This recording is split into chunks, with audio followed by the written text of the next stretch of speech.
మారయ్య గారు, సోదరులు నారాయణ గారు, గౌరవనీయులు సంతోష గారు, అట్లాగే దానకర్ణాచారి గారు, ఇంకా వేదిక పైన ఉన్న సోదరులు నగేష్ గారు, చెప్పిన నారాయణ పేరు చెప్పిన నువ్వెందుకు ఆగమవుతున్నావు, అట్లాగే ఇందాక రాంబాబు యాదవ్ అన్న చెప్పిన అన్ని సంఘాల నాయకులందరికీ నేను ఒకళ్ళ పేరు చెప్పకపోతే బాగుండదు కాబట్టి వేదిక పైన ఉన్న అన్ని సంఘాల నాయకులందరికీ ముందుగా హృదయపూర్వకంగా నమస్కారాలు, హృదయపూర్వకంగా ధన్యవాదాలు. ఆనాడు ఒకనాడు మహాకవి, పేదల బాధ తెలిసిన మహాకవి శ్రీశ్రీ గారు ఒక మాట అన్నారు. కార్మిక వీరుల కన్నుల నిండా కనకన మండే గలగల తొనికే విలాపాగ్నులకు విషాదాశ్రులకు ఖరీదు కట్టే శరాబు లేడోయ్ అనే మాట మహాకవి శ్రీశ్రీ గారు అన్నారు. ఇది సామాన్యమైన మాట కాదు. అంటే ప్రతి రంగంలో ఏ రంగం చూసినా కూడా మరి అల్టిమేట్గా పని చేసి డెలివరీ చేసే కార్మికులు ఎవరైతున్నారో అలిశెట్టి ప్రభాకర్ గారు చెప్పే మాటల్లో కార్మికుడు చేసే శ్రమ వల్లే లోకానికి అందం ఆకారం వస్తాయని ఒక బలంగా నమ్మి ఆయన అన్న మాట ఏమంటే, పాలరాతి బొమ్మైనా పార్లమెంటు భవనమైనా వాడు చుడితేనే శ్రీకారం, వాడు కడితేనే ఆకారం. అంటే కార్మికుడి యొక్క సత్తా చెప్పడానికి, కార్మికుడి యొక్క గొప్పతనం చెప్పడానికి మరి కవులు ఎన్నో సందర్భాల్లో ప్రయత్నం చేసిన మాట నేను మీకు గుర్తు చేస్తా ఉన్నా. అట్లాగే ఇవాళ మే డేకి మేము ఇక్కడికి వస్తా ఉన్నాం. వస్తుంటే మరి ఇప్పుడే ఒక పిడుగు లాంటి వార్త వచ్చింది.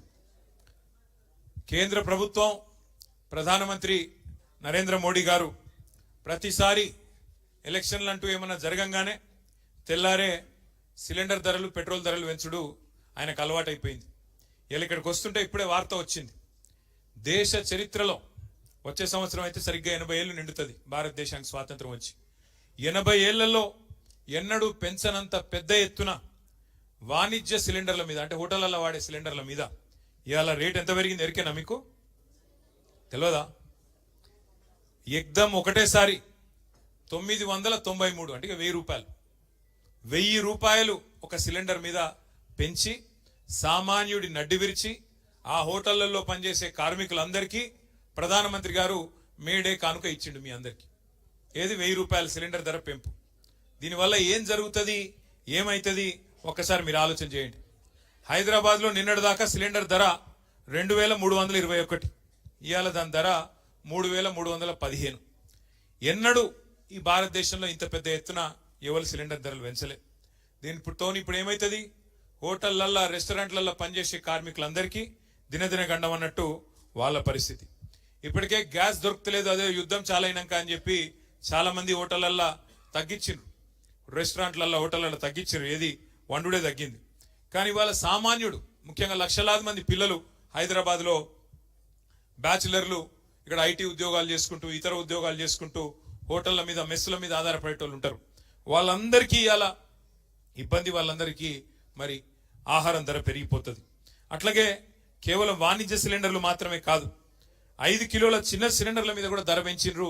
261 రూపాయలు దాని మీద కూడా పెంచిండ్రు. దాంతో ఏమవుతుంది, నిత్యావసర వస్తువులు ధరలు అవి మళ్ళీ ఒక్కసారి పెరిగిపోయే ప్రమాదం. ఇప్పటికే మీకు తెలుసు, రూపాయి విలువ పాతాళానికి పోతా ఉన్నది. ఇంకో దిక్కు సిలిండర్ల ధర ఆకాశంలోకి పోతున్నది. గతంలో ఒకసారి ప్రధానమంత్రి గారు ఒక మాట అన్నారు, అయ్యా మరి 2 కోట్ల ఉద్యోగాలు ఇస్తా అన్నావు కదా సంవత్సరానికి, మరి ఏవి ఉద్యోగాలు అంటే ఆ రోజు మోడీ గారు అన్న మాట ఏంటంటే, పకోడీలు వేసుకుంటూ కూడా ఉద్యోగమే కదా, పకోడీలు వేసుడు, బజ్జీలు వేసుకుంటూ కూడా ఉద్యోగమే కదా అని మాట్లాడాడు. కానీ అలా పకోడీలు వేసుకుందామంటే కూడా వేసుకోలేని పరిస్థితి ఈ సిలిండర్ల ధర పెంచి వాళ్ళని కూడా చావగొట్టిన ఘనత కేంద్ర ప్రభుత్వానికి దక్కుతా ఉన్నది. అట్లాగే ఇంకొక మాట కూడా మనం ఈ సందర్భంగా విజ్ఞప్తి చేయాలి.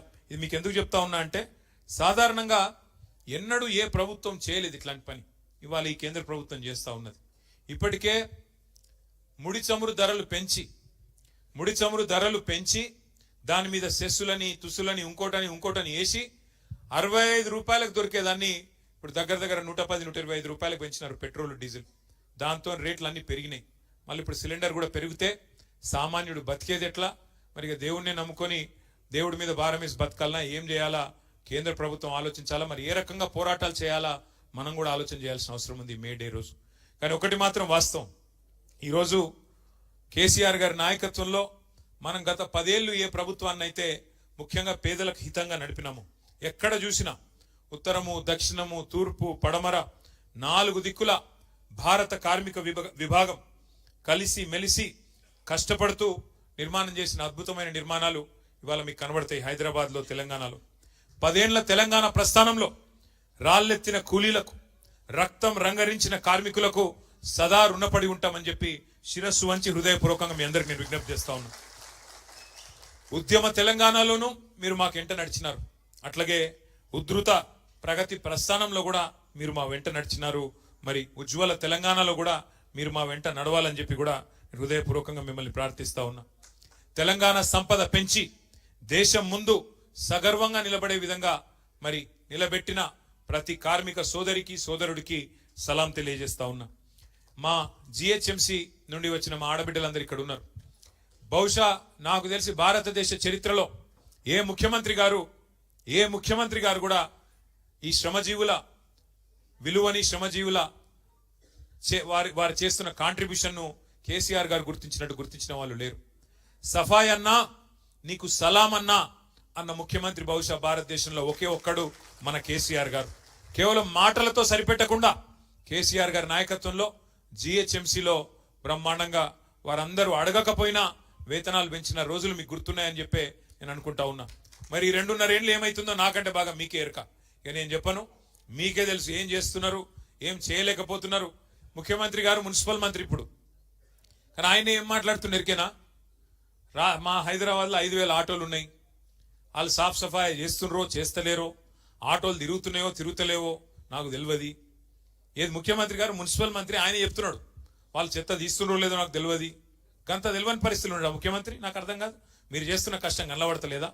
అంటే శ్రమను గుర్తించే ముఖ్యమంత్రికి, గౌరవించే ముఖ్యమంత్రికి, మీ శ్రమ విలువ తెలియని ముఖ్యమంత్రికి తేడా ఏందో కేసీఆర్ గారిని, రేవంత్ రెడ్డి గారిని చూస్తే మీకే అర్థమవుతుందనే మాట కూడా నేను మీకు ఈ సందర్భంగా విజ్ఞప్తి చేస్తా ఉన్నా.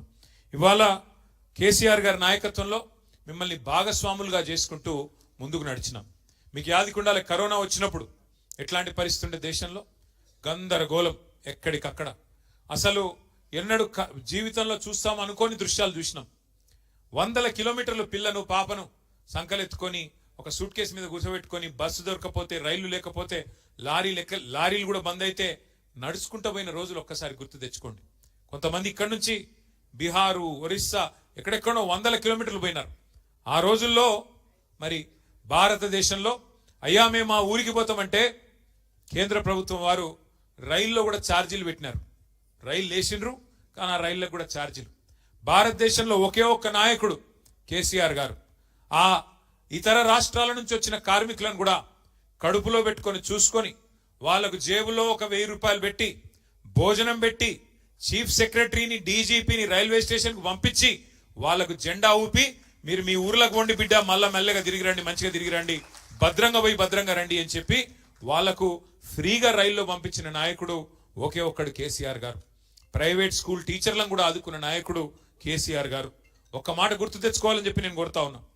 హైదరాబాద్లో నాకు చాలా మంది మిత్రులు చెప్తా ఉంటారు, అన్నా మేము కరోనా అప్పుడు ఇళ్లలో ఉండిపోయినాం, దగ్గర 2 నెలలు 3 నెలలు ఉండిపోయినాం, బయటికి వచ్చే వరకు కొత్త రోడ్లు కనబడ్డాయన్నా, ఏం చేసిండ్రు మీరు, మీ మున్సిపల్ డిపార్ట్మెంట్ వాళ్ళు కొత్త రోడ్లు, కొత్త ఫ్లైఓవర్లు ఎట్లా పూర్తి చేసిండ్రని అడుగుతుంటారు.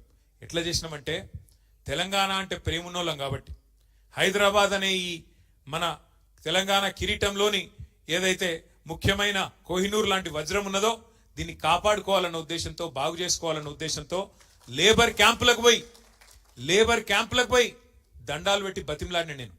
దగ్గర 10-14 లేబర్ క్యాంపులకు పోయినా నేను. ఆ రోజు అందరు వెళ్ళిపోతున్నారు కార్మికులు. పాపం ఆ రోడ్లేసే రంగంలో పనిచేసే కార్మికులు ఎవరైతే ఉంటారో భవన నిర్మాణ రంగంలో వారు వెళ్ళిపోయే పరిస్థితి, భయపడుతున్నారు. బతుకుంటే బల్సాకు తినొచ్చు, ఈ కరోనా వచ్చింది, మా భార్య పిల్లల దగ్గర పోతామని చెప్పి ఇతర రాష్ట్రాల వాళ్ళు పోతుంటే దండం పెట్టి బతిమలాడి అన్నా పోవద్దని చెప్పి 2 రెట్లు 3 రెట్లు వాళ్ళ జీతాలు పెంచి మళ్ళా మనకి ఇటువంటి మోక దొరకది. హైదరాబాద్ లో పనిచేసేందుకు రోజు నార్మల్ గా అయితే 5-6 గంటలకు మించి దొరకది, రాత్రి 12 నుంచి పొద్దున 6 వరకే.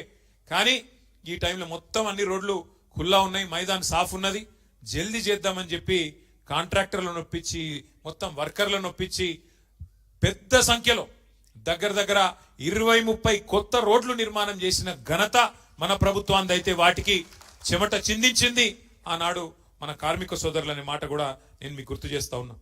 వలస కూలీలు కాదు మీరు, అభివృద్ధిలో మీరు మా భాగస్వాములు అని చెప్పి ఇతర రాష్ట్రాల కార్మికులను కూడా కడుపులో పెట్టుకొని చూసుకున్న ఘనత మన నాయకుడు కేసీఆర్ గారిది. కానీ ఇవాళ ఏం పరిస్థితి ఉన్నది ఒక్కసారి ఆలోచన చేయండి. కాంగ్రెస్ ప్రభుత్వం వచ్చింది, అడ్డగోలు హామీలు ఇచ్చింది.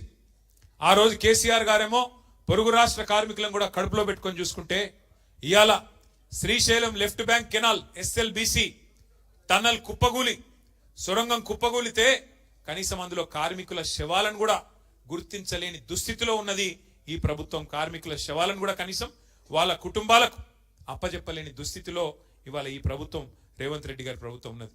అది కుప్పగూలుడు కూడా ఎట్లా కూలింది? ఈ ప్రభుత్వం యొక్క అవినీతి వల్ల, ఈ ప్రభుత్వం యొక్క అసమర్థత వల్ల, కేవలం వీళ్ళ చాతగాంతనం వల్లనే జరిగింది తప్ప ఇంకోటి కానీ కాదు. అట్లాగే సంగారెడ్డి జిల్లాలో సిగాచి అనే పరిశ్రమ, అక్కడ పెద్ద ప్రమాదం సంభవించి మరి దాదాపు 55-60 మందో కార్మికులు సజీవ దహనమైతే పట్టించుకున్న నాదుడు లేడు. ముఖ్యమంత్రి గారు ఒక పత్రికా ప్రకటన మాత్రం ఇచ్చిండు, ₹1 కోటి నష్టపరిహారం ఇస్తా అన్నాడు. కానీ ఇంతవరకు ఒక్క కార్మికుడు